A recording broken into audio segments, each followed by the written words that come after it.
আমি কিন্তু চুপ করতে বলেছি তোমাকে। হেই গাইস, আজ আমি এক্সপ্লেন করব গবলিন কোরিয়ান ড্রামাটির 3 নম্বর পর্ব। এর প্রথম 2টি পর্ব যদি আপনারা এখনো না দেখে থাকেন তাহলে ডেসক্রিপশন বক্সে লিংক দেওয়া আছে, সেখান থেকে অবশ্যই আগের পর্বগুলো দেখে নেবেন। তো চলুন আর বেশি কথা না বাড়িয়ে শুরু করা যাক আজকের এক্সপ্লেন ভিডিও। শুরু করার আগে আমি রিফাত আছি আপনাদের সাথে, স্বাগতম আমার চ্যানেলে বিএম দা এক্সপ্লেইনার।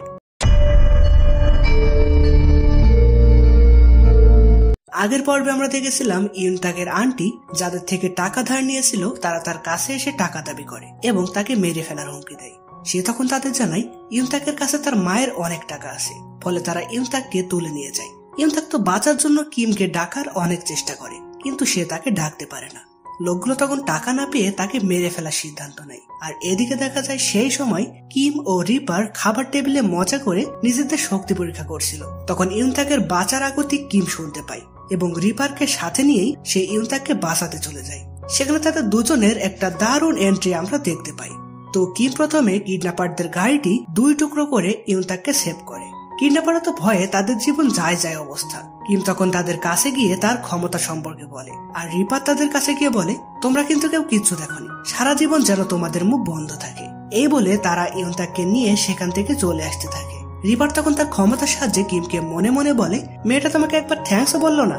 কিম বলে বাদ দাও, ওর বয়স মাত্র 19, ও এখনো আতঙ্ক কাটিয়ে উঠতে পারেনি। কিন্তু তবুও রিপার বারবার একই কথা বলাই কিম রিপারকে ধমক দিয়ে ওঠে। আর ইউনতাক ভাবে কিম হয়তো তাকে ধমক দিয়েছে, তাই সে উল্টো মন খারাপ করে তাদেরকে রেখে একা একাই চলে আসে।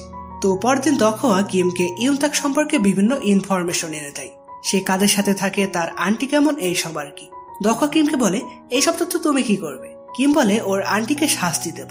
সে তখন জাদু করে 2টা সোনার বার আনে, যেটা দেখে দখা খুব আফসোস করে বলে এটা কোনো শাস্তি হলো? এটাতে তুমি কি ওদের হার্ট অ্যাটাক করাবে? কিম শুধু বলে দেখে যাও কি কি হয়। তো বার দুটো সে জাদু করে ইউনতাকের ড্রয়ারে রেখে দেয়, যেটা ইউনতাকের আন্টি রুম সার্চ করতে গিয়ে দেখে ফেলে। তখন তার ছেলে মেয়েরাও সেখানে এসে বারগুলো দেখে। তারা ভাবে ইউনতাক হয়তো তার মায়ের সব টাকা দিয়ে এই সোনা কিনে রেখেছে। তো এখানে তারা 3 জনই বারগুলো পাওয়ার জন্য এক প্রকার মারামারি লাগিয়ে দেয়। তারা এগুলো পাহারা দেয় যেন তাদের মধ্যে কেউ একা এটি নিয়ে পালিয়ে না যায়। শেষমেশ দেখা যায় তার মেয়ে বারগুলো নিয়ে পালিয়ে যায়। এদিকে আমরা দেখি গত পর্বে লাইব্রেরি থেকে ইউনতাকের রাখা বইটি যে নিয়ে গেছিল সে ছিল দখোয়া। তো সে লাইব্রেরিতে এসে অবজেকশন জানায় যে বইয়ের মধ্যে ফুল আসলো কোথা থেকে। তখন ইউনতাক সেখানে এসে বলে ওটা আমার বই, আমি ওটা কিনবো। এভাবে এখানে দখোয়ার সাথে ইউনতাকের পরিচয় হয়। তো এরপর দেখা যায় ইউনতাক মনে মনে আগের দিনের কথা ভাবছিল, যেদিন গবলিন তাকে বাঁচিয়েছিল। এসব ভাবতে ভাবতে তার হাতে থাকা একটি খাবার পুড়ে যায়। সে তখন সেটাই ফু দিলে সেখানে গবলিন চলে আসে। ইউনতাক বলে আসলে আমি তোমাকে ডাকতে চাইনি, সেদিন তুমি কি যেন একটা দেখতে পাওয়ার কথা বলছিলে, সেটাই ভাবছিলাম আমি। কিম তখন আগ্রহ নিয়ে বলে সত্যি কি তুমি কিছু দেখতে পারছো? ইউনতাক বলে আগে চিকেন খাও তারপর বলবো। তো তারা রেস্টুরেন্টে গেলে সেখানে গ্রিম রিপার আসে। ইউনতাক তো খুবই ভয় পায় যে ও আবার এখানে কেন, ওকে আমাকে নিতে এসেছে। রিপার বলে না না, আমি তো তোমারই পক্ষে। তখন সে মনে মনে বলে তলোয়ারটি টেনে বের করো। মানে কিমের সাথে যেহেতু তার ঝামেলা, তাই সে চায় কিম যেন মারা যায়। কিন্তু ইউনতাক তার কোনো কথাই শুনতে পায় না। তো খাওয়া শেষে তাক আবারও কিমকে জানায় যে সে কিমের ভেতর কিছুই দেখতে পারছে না। মূলত সে কিমকে বোকা বানিয়ে খাওয়া দাওয়া করে নিল। তো অন্যদিকে দেখা যায় রিপার ফুটপাত দিয়ে হাঁটার সময় সেখানে সেই বৃদ্ধা মহিলাটি কসমেটিক বিক্রি করছিল। সে রিপারকে কিছু একটা কেনার জন্য রিকোয়েস্ট করে। রিপার তখন সেখানে সেই আংটিটি লক্ষ্য করে যেটা আমরা অতীতে কিমের বোন অর্থাৎ রানীর হাতে দেখেছিলাম। তো সেটি রিপার নিতে গেলে তার আগে সানি সেখানে এসে সেটা নিয়ে নেয়। রিপার সানির দিকে তাকালে অটোমেটিক তার চোখ দিয়ে জল বেরোতে থাকে, যেটা দেখে সানি বলে আপনি কাঁদছেন কেন, এটা তাহলে আপনিই রাখুন। কিন্তু এমনি এমনি তো আমি এটা দিব না, আপনার নম্বরটা আমাকে দিন। মানে রিপারকে দেখে তার পছন্দ হয়েছে আর কি। তো রিপার জানায় আমার কোনো ফোন নেই, আপনি বরং আপনার নম্বর এখানে লিখে দিন। সানি তখন নম্বর লেখার পাশাপাশি কাগজে তার একটি কিসও দিয়ে দেয়। এরপর রেস্টুরেন্টে ফিরে সে রিপারের কলের অপেক্ষা করতে থাকে, কিন্তু রিপার তাকে ফোন করে না, কারণ তার তো কোনো ফোনই নেই। যদিও তারও মনে ইচ্ছা করছিল সানির সাথে কথা বলতে। এদিকে ইউনতাকের আন্টিরা বাড়ি না থাকায় বাড়িওয়ালা তাদের সমস্ত জিনিসপত্র বের করে দেয়, আর ইউনতাককে বলে সে যেন অন্য কোথাও গিয়ে থাকে। ইউনতাক এতে অনেকটা কষ্ট পায়, কারণ তার থাকার মতন আর তেমন কোনো জায়গা নেই। আর সে যে রেস্টুরেন্টে থাকে সেটাও তো পার্মানেন্ট না, ফলে সে মন খারাপ করে সেই সমুদ্র তীরে বসে থাকে। অন্যদিকে রিপার সানির সাথে কথা বলতে না পেরে মন খারাপ করে বসেছিল। তখন সেখানে কিম বারবার দরজার মাধ্যমে ইউনতাককে খুঁজে বেড়াতে থাকে, কিন্তু কোথাও সে তাকে খুঁজে পায় না।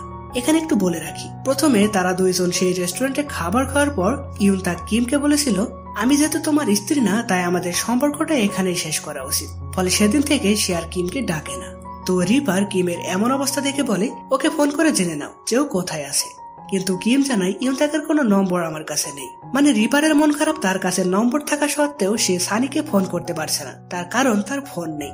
আর কিমের মন খারাপ, তার কাছে ফোন আছে কিন্তু ইউনতাকের নম্বর নেই। তো শেষ ভরসা হিসেবে কিম সেই সমুদ্র তীরে যায় ইউনতাককে খুঁজতে এবং তাকে পেয়েও যায়। তখন সেখানে বৃষ্টি নামতে শুরু করে, যেটা দেখে ইউনতাক বলে, হঠাৎ বৃষ্টি আসলো কোথা থেকে? কিম জানায়, আমার মন খারাপ থাকলে এভাবে বৃষ্টি নামে। তাক বলে, তাহলে এখন থেকে বৃষ্টি হলেই বুঝবো যে তোমার মন খারাপ।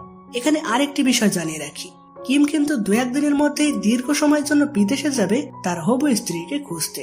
তাই সে ইউনতাককে বিদায় জানাতে এত খোঁজাখুঁজি করছিল। আর মূলত সেও তাকে অনেক মিস করছিল, যে কারণে তার ইচ্ছা করছিল না তাকে ছেড়ে যেতে। তো ইউনতাকের থেকে বিদায় নিয়ে সে বাড়িতে আসলে রিপারের সাথে সে মন খারাপ করে বসেছিল। তখন হঠাৎই তাদের বাড়ির কলিং বেল বেজে ওঠে। তারা তো তখন চমকে যায়, কারণ তাদের এখানে সচরাচর কারো আসার কথা না। তো দরজা খুলে কিম দেখে সেখানে ইউনতাক এসেছে।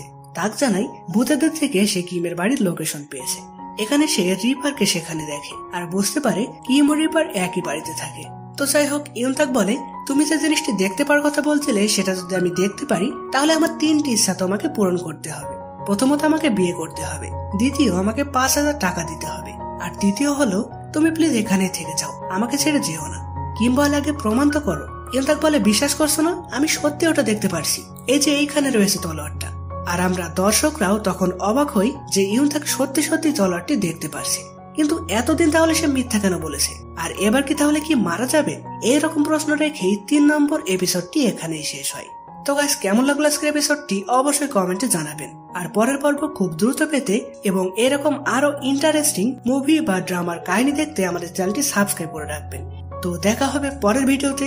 ততদিন পর্যন্ত ভালো থাকবেন, সুস্থ থাকবেন।